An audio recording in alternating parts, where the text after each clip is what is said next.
Jean-Frédéric Phélypeaux, Count of Maurepas. Jean-Frédéric Phélypeaux, Count of Maurepas, 9 July 1701 – 21 November 1781, was a French statesman and Count of Maurepas. Biography. Early years. He was born at Versailles of a family of administrative nobility, the son of Jérôme Phélypeaux, Secretary of State for the Marine and the royal household. Under the guidance of his father, his grandfather, and his cousin Louis Phélypeaux, Marquis de la Vieillard, Jean-Frédéric was trained from childhood to be Secretary of State to the King of France. Jean-Frédéric had right and survivance to the position of Secretary of State under Philip Roman II, as his father Jerome had purchased the office with the right of inheritance.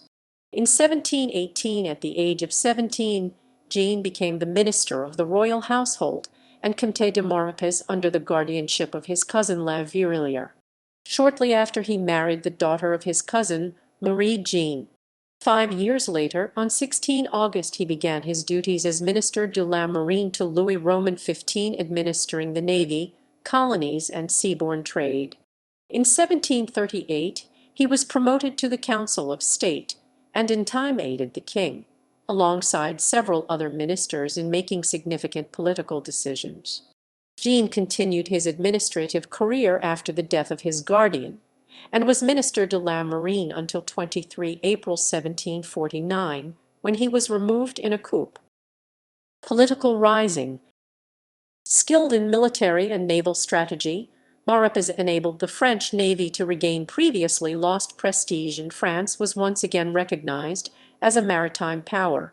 One way that he improved the French reputation was by focusing on the defense of France's sprawling empire in the New World, especially in the 1730s and 1740s. His defense plans were aided by information on British naval maneuvers, lists of what ships were coming to North America, and detailed memoirs of ship construction. Jean-Frédéric obtained this information through maintaining an intelligence service that was considered one of the most efficient in Europe. This was only made possible due to the drastic funding increases he managed to obtain for the troops de la Marine. The typical budget appropriated to the Marine from the mid-1720s to mid-1730s was 9 million livres. In 1739, however, Jean-Frédéric managed to obtain a budget of 19.2 million livres. In the following years, he acquired budgets of 20 million livres in 1740, 26 million in 1741, and 27 million in 1742. Over his career as administrator, he held the positions of Chamberlain of the Royal Household, Minister of the Marine, and Director of the Secret Service, fulfilling his duties with efficiency and precision. Political decline.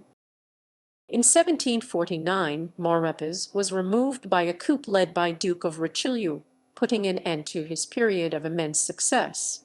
He was exiled from Paris for an epigram against Madame de Pompadour, and went to Bourges and then on to Pontchartrain. In 1774, he was appointed to Minister of State to Louis Roman XVI, as well as chief advisor, holding both positions until 1781. He gave Turgot the direction of finance, placed Lamoignon and Malesherbes over the royal household, and made Vergennes minister for foreign affairs. At the outset of his new career, he showed his weakness by recalling to their functions, in deference to popular clamour, the members of the old Parliament ousted by Maupeou, thus reconstituting the most dangerous enemy of the royal power. This step, and his intervention on behalf of the American states, helped to pave the way for the French Revolution.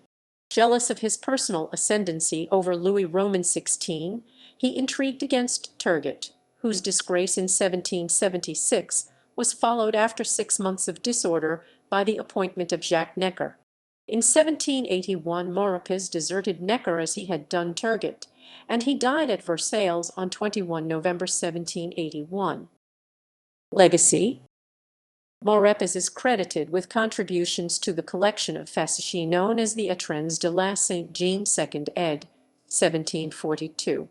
4 volumes of Memoirs de Maurepas, purporting to be collected by his secretary, and edited by J.L.G. Solevey in 1792, included information on the North American colonies, the fall of Louisbourg, trade in the Caribbean, the censorship of books and administration. He also recorded extensive information on all naval matters including naval construction, navigation, sailing instructions, and fighting at sea. The collection of memoirs is now in the possession of Cornell University. Lake Maurepas, Louisiana, USA was named for him, showing his surviving influence on the New World.